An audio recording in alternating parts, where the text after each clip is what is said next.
They set world records. Unless them can do something about it, fortune favors the bold! They mounted massive comebacks. And they fabricated a whole lot of strats that bamboozled their opponents. Zeta Division just had one of the most impressive and entertaining runs in VCT Pacific last chance qualifiers to make it to champions in Los Angeles. While Global Esports never faced this team in the LCQ, across all of these matches, I noticed something about their strats that regular gamers like you and I can also learn from, and we can adapt these into our ranked and premium matches. So in today's video, we'll unlock Zeta Division's secrets.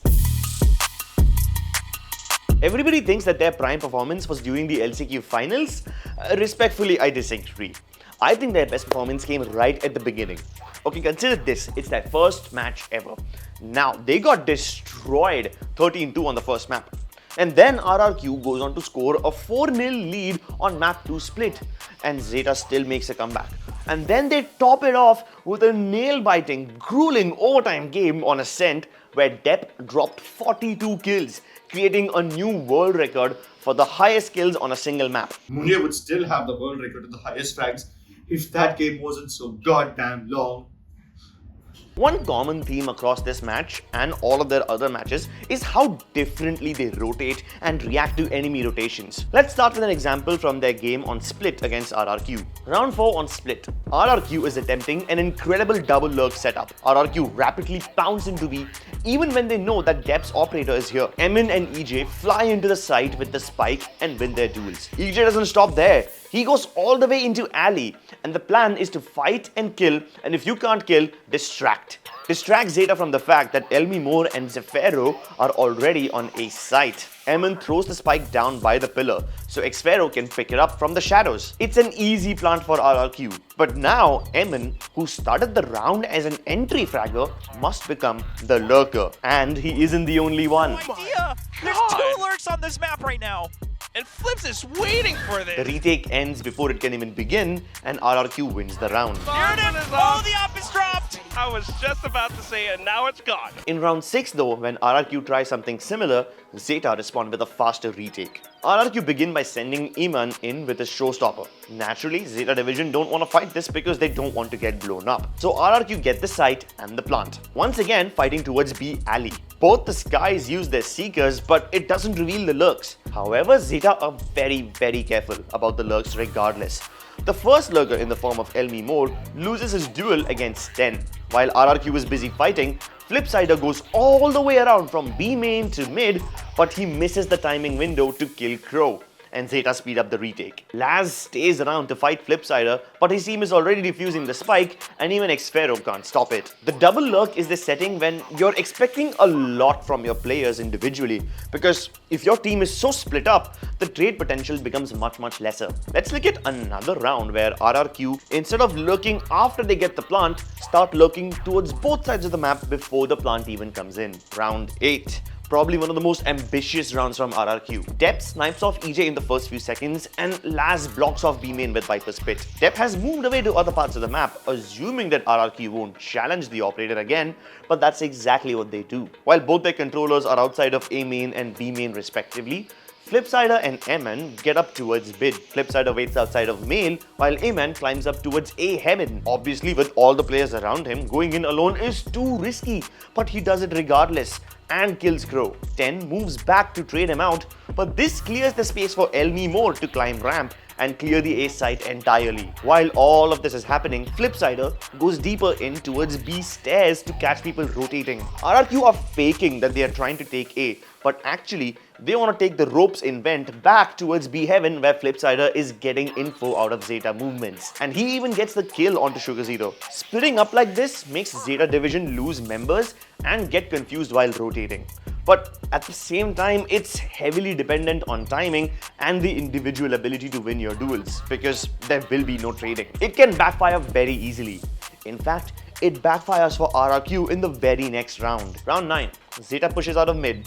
Both the teams trade frags 1 for 1, but after that they all disengage. Dep is opping at A, and El Mimo crosses towards ramp by using the cover of Laz's toxin screen. But he can't go too further ahead because Sugar Zero smokes off A heaven entrance. Now Zeta Division are aware about El Mimo's tendency to lurk towards A main, partially because that's what a lot of Vipers do, and partially because they saw him do the same thing against Global Esports just a day before that. El Mimo moves back down the ramp, and that's when Dep snipes him off. Now Dep starts to move elsewhere because that's just what oppers do. They try to change the opposition to be as unpredictable as possible. And because RRQ took so long to come back towards A, Zeta Division just assumed they are gone. Now this A hit became a lot easier for RRQ, but somehow Laz manages to escape using Xfero's smoke and maintain the man advantage to retake with his team. He's using his dark cover for a little bit more presence, but then the showstopper connects. Xfero, can he make it happen? Oh, Dep with a 180 flick! And then Sugar Zero descends from the top of heaven. Zeta, 4-5. Once again in round 11, RRQ try a very fast B rush, with Flipsider coming late via mid-mail.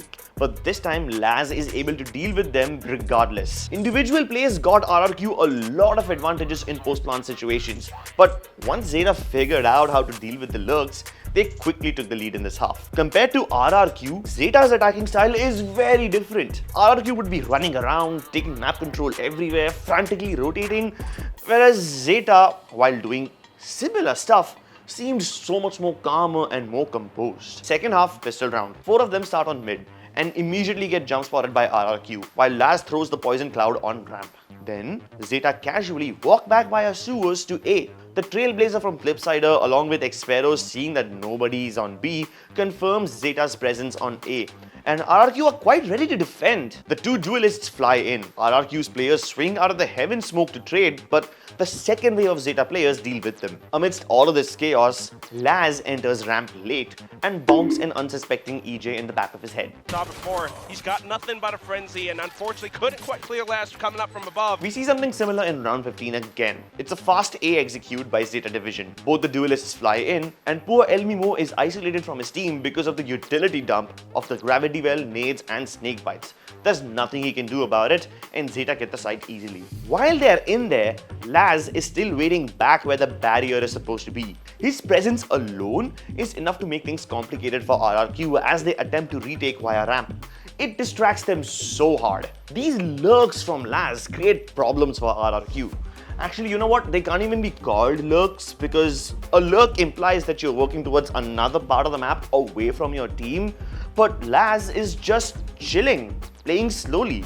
He finished the round where he started it, holding the backlines because he knows what his opponents are gonna do. Does he just spray to check? Right at the last second, surely. Surely. Oh! Called it! Alright. Sorry for these silly examples. Let's see a round where Zeta actually faked really well. Round 18. Dep explodes into B heaven, all by himself. No support, no trades, nothing. Any sane person in their right mind would say that these are signs of overextension. But after distracting the hell out of RRQ, drawing out so many rotations and utility items, he dips back into mail and waits for RRQ to come checking. To defend the ace height. Now Zeta cuts noise and hides inside of mail. Watching the angles. Oh, RQ gets curious. Flips. The flash has been dodged. Double kill coming in. And 10 finds the trade. Zeta head back to A, doing really well to avoid EJ's op as well. Zeta had their jet arguably overextend to bait out a fight from RRQ, a fight which Zeta gets to take on their own terms. Round 20, Zeta let the dogs out and the birds on A, while 2 of them are just waiting outside of B and bottom mid. I kind of feel like RRQ committed their seekers a bit too early over here, but maybe they could have sent them mid-round or something. Either way, the 3 of those are going towards A and tell them where majority of Zeta Division is. RRQ even try to fight, but Zeta have fallen back towards mid and only Laz is present over there. Now, since the Vipers often lurk towards A main, and when the Trailblazer from Flipsider spots him and only him, nobody else except for Laz, they just assume that Laz is lurking and the rest of Zeta is elsewhere, which is correct. Zeta was focusing on mid at that time. But that's just when Zeta Division head back towards A. Xfero uses his ultimate like a super expensive recon dart and spots them circling back towards A. But by that time, it's already too late. Zeta Division are scaling A already and the entire site is empty. He's gonna buy them away.